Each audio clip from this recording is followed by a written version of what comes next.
সবাইকে স্বাগত জানাচ্ছি বিডি ভিউজে। আপনাদের সাথে আছি আমি সুস্মিতা দাস। মধ্যপ্রাচ্য ও ইউক্রেনে যুদ্ধ বন্ধ করা সহ নানা চ্যালেঞ্জ সামনে রেখে যুক্তরাষ্ট্রের নতুন প্রেসিডেন্ট হিসেবে জানুয়ারিতে হোয়াইট হাউসে আসবেন ডোনাল্ড ট্রাম্প। 2017 সালে ট্রাম্প যখন প্রথমবার ক্ষমতায় বসেন সে সময়ের চেয়ে মধ্যপ্রাচ্য সহ বর্তমান বিশ্ব পরিস্থিতি একেবারেই আলাদা। রাশিয়ার সঙ্গে ইউক্রেনের প্রায় 3 বছর ধরে যুদ্ধ চলছে। অন্যদিকে ইসরায়েল যুদ্ধ করছে গাজা এবং লেবাননে। মধ্যপ্রাচ্যের বর্তমান এই পরিস্থিতিতে দ্বিতীয় যাত্রায় ট্রাম্পকে অনেক চ্যালেঞ্জের মুখোমুখি হতে হবে। এ ব্যাপারে বিস্তারিত থাকছে মোতালেব জামালির প্রতিবেদনে।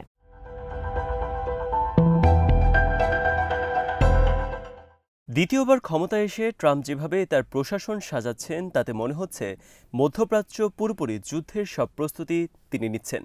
অথচ নির্বাচিত হওয়ার আগে ট্রাম্প বারবার দাবি করেছেন তিনি প্রেসিডেন্ট থাকলে মধ্যপ্রাচ্যে যুদ্ধ শুরু হতো না।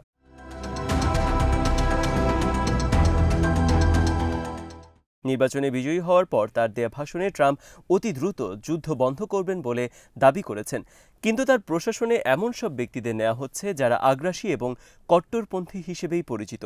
এই কট্টরপন্থীদের নিয়ে গঠিত প্রশাসন যুদ্ধবাজ একটি প্রশাসনের রূপ নিতে পারে, যারা মধ্যপ্রাচ্যে একটি বৃহত্তর আঞ্চলিক যুদ্ধের সূচনা করতে পারেন বলে আশঙ্কা করা হচ্ছে।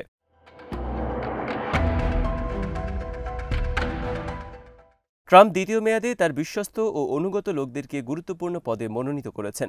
সমালোচকরা বলেছেন এসব ব্যক্তির প্রায় সবাই কট্টরপন্থী হিসেবে পরিচিত। তাদের অনেকের প্রয়োজনীয় অভিজ্ঞতাও নেই বললেই চলে। প্রতিনিধি পরিষদ এবং সিনেটে রিপাবলিকানদের আধিপত্য থাকায় এসব নিয়োগের অনুমোদন পেতেও সমস্যা হবে না ট্রাম্পের।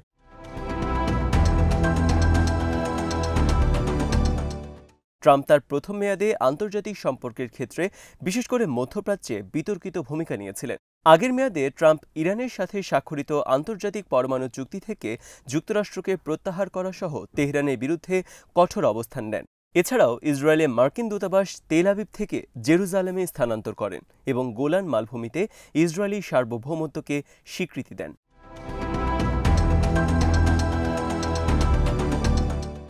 ট্রাম্প নতুন প্রশাসনে পররাষ্ট্রমন্ত্রী পদে সেনেটর মার্কো রুবিও, হোয়াইট হাউসের চিফ অব স্টাফ পদে সুসি ওয়াইলস, অ্যাটর্নি জেনারেল পদে ম্যাট গেটস, স্বাস্থ্যমন্ত্রী পদে রবার্ট এফ কেনেডি জুনিয়র, জাতিসংঘের রাষ্ট্রদূত হিসেবে এলিস স্টেফানিক, হোয়াইট হাউসের পরামর্শদাতা পদে উইলিয়াম ম্যাকগিলনেকে মনোনীত করেছেন। এছাড়াও জাতীয় নিরাপত্তা উপদেষ্টা হিসেবে মাইকেল ওয়াল্টস, সিআইএ পরিচালক পদে জন র্যাডক্লিফ, জাতীয় গোয়েন্দা সংস্থার পরিচালক পদে তুলসী গ্যাবার্ড, ইসরায়েলে মার্কিন রাষ্ট্রদূত পদে মাইক হাকাবি, সরকারি দক্ষতা বিভাগে ইলন মাস্ক এবং বিবেক রামস্বামী, হোমল্যান্ড সিকিউরিটি সেক্রেটারি হিসেবে ক্রিস্টি নয়মের মতো ইসরায়েলপন্থীদের মনোনীত করেছেন।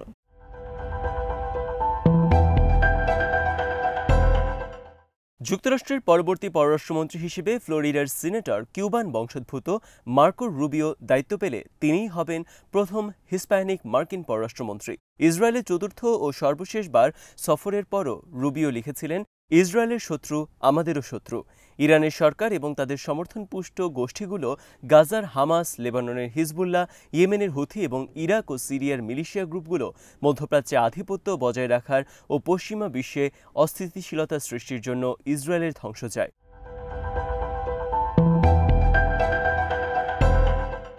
জাতীয় নিরাপত্তা হিসেবে মাইকেল ওয়াল্টসকে নিয়োগ দিয়েছেন ট্রাম্প। ট্রাম্পের সামাজিক যোগাযোগ মাধ্যম ট্রুথ সোশ্যালে চীন, রাশিয়া, ইরান এবং বৈশ্বিক সন্ত্রাসবাদের হুমকি মোকাবেলা করার ক্ষেত্রে একজন বিশেষজ্ঞ হিসেবে তুলে ধরা হয়েছে ওয়াল্টসকে।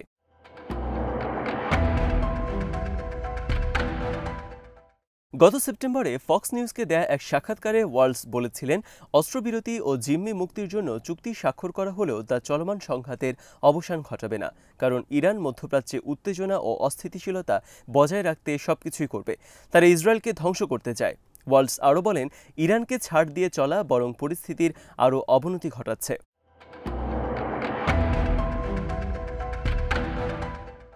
আরকানসাস রাজ্যের সাবেক গভর্নর ও কট্টর ইসরায়েলপন্থী হিসেবে পরিচিত মাইক হাকাবিকে ইসরায়েলের রাষ্ট্রদূত এবং ব্যবসায়ী স্টিভেন উইটকফকে মধ্যপ্রাচ্য বিষয়ক বিশেষ মার্কিন দূত হিসেবে নিয়োগ দিয়েছেন ডোনাল্ড ট্রাম্প।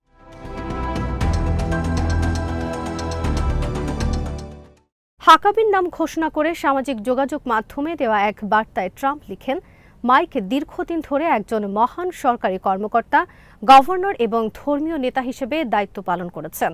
তিনি ইসরায়েল এবং ইসরায়েলের জনগণকে ভালোবাসেন। ইসরায়েলের জনগণও তাকে ভালোবাসেন। আল জাজিরা জানিয়েছে তিনি সবসময় ইসরায়েলকে সমর্থন দিয়েছেন। প্রায় সময়ই তিনি ইসরায়েলি অধিগ্রহণ, বসতির প্রসঙ্গ এবং ফিলিস্তিনি রাষ্ট্রের অস্তিত্ব অস্বীকার করেছেন।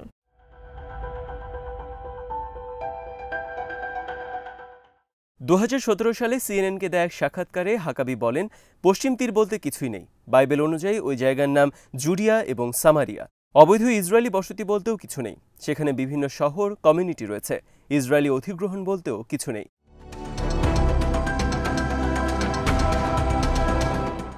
এদিকে ট্রাম্পের মধ্যপ্রাচ্য বিষয়ক বিশেষ দূত উইটফের কোনো কূটনৈতিক বা পররাষ্ট্রনীতি বিষয়ক অভিজ্ঞতা নেই। নিউ ইয়র্কের একজন আবাসন ব্যবসায়ী হিসেবে ট্রাম্পের সঙ্গে তার বন্ধুত্বের শুরু বলে ধারণা করা হয়। তিনি নবনির্বাচিত প্রেসিডেন্টের নিয়মিত গলফ খেলার সঙ্গী এবং তার নির্বাচনী প্রচারণায় বড় দাতাদের একজন।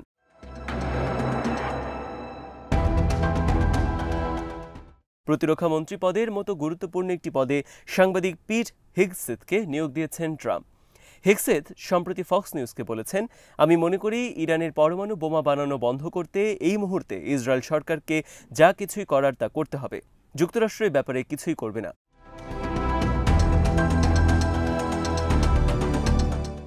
ট্রাম্প ক্ষমতায় আসায় উজ্জীবিত ইসরায়েলের কট্টরপন্থী মন্ত্রীরা ট্রাম্পের সহায়তায় অধিকৃত পশ্চিম তীর সম্পূর্ণ দখল করার ডাক দিয়েছেন ইসরায়েলের অর্থমন্ত্রী বেজালেল স্মোট্রিচ। পার্লামেন্টে দেয়া বক্তৃতায় স্মোট্রিচ বলেন, ট্রাম্পের জয় একটি গুরুত্বপূর্ণ সুযোগ তৈরি করে দিয়েছে ইসরায়েলকে। গত মঙ্গলবার মার্কিন সংবাদ মাধ্যম সিএনএন এই তথ্য জানিয়েছে।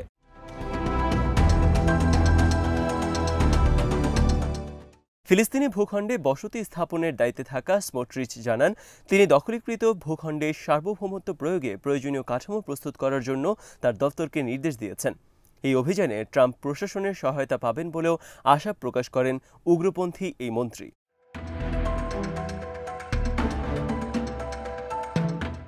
ইসরায়েলের নতুন পররাষ্ট্রমন্ত্রী হিসেবে দায়িত্ব পাওয়া গিডিয়ন স্যার বলেছেন, আরব রাষ্ট্র ও সরকার প্রধানদের কাছ থেকে শান্তি চুক্তির নামে স্বাক্ষর করা একটি কাগজ পেলেই শান্তিতে থাকতে পারবে না ইসরায়েল। বরং এই অঞ্চলে ইসরায়েলের স্বাভাবিক মিত্র হচ্ছে দীর্ঘদিন ধরে নির্যাতিত সংখ্যালঘু কুর্দি ও দ্রুজ জনগোষ্ঠী।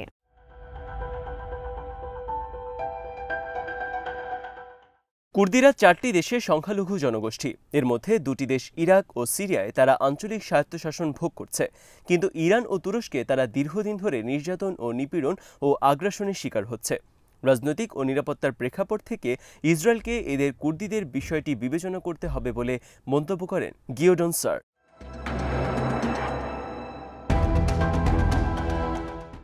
ইসরায়েল অনেক আগে থেকেই ইরাকি কুর্দিদের রাজনৈতিক দল কুর্দিস্তান ডেমোক্রেটিক পার্টিকে সমর্থন দিয়ে আসছে।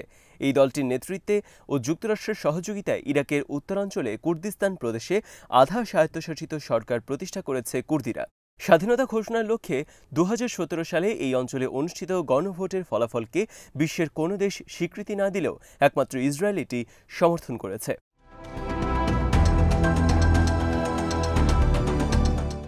তুরস্কের কুর্দিরা কুর্দিস্তান ওয়ার্কার্স পার্টির নেতৃত্বে গত কয়েক দশক ধরে তুর্কি সেনাবাহিনীর বিরুদ্ধে সশস্ত্র সংগ্রাম করেছে স্বাধীন কুর্দি রাষ্ট্র প্রতিষ্ঠার জন্য।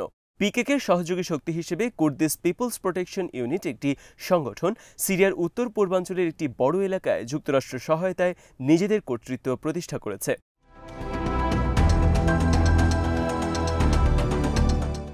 তবে তুরস্ক ও সিরিয়ার কুর্দিরা বরাবরই সমর্থন দিয়ে এসেছে ফিলিস্তিনিদেরকে। কিন্তু ইসরায়েলি পররাষ্ট্রমন্ত্রী গিওডন স্যারের কুর্দিদের পক্ষ নিয়ে দেয়া বিবৃতি ইরান ও তুরস্কের বিরুদ্ধে সরাসরি সামরিক হুমকি মধ্যপ্রাচ্যে বৃহত্তর আঞ্চলিক যুদ্ধেরই ইঙ্গিত বহন করে বলে মনে করছেন বিশ্লেষকরা।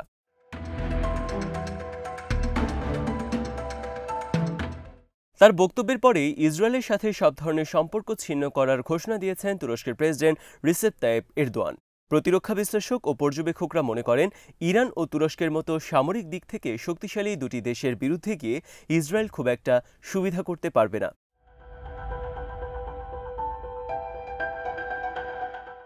আজ এখানেই শেষ করছি।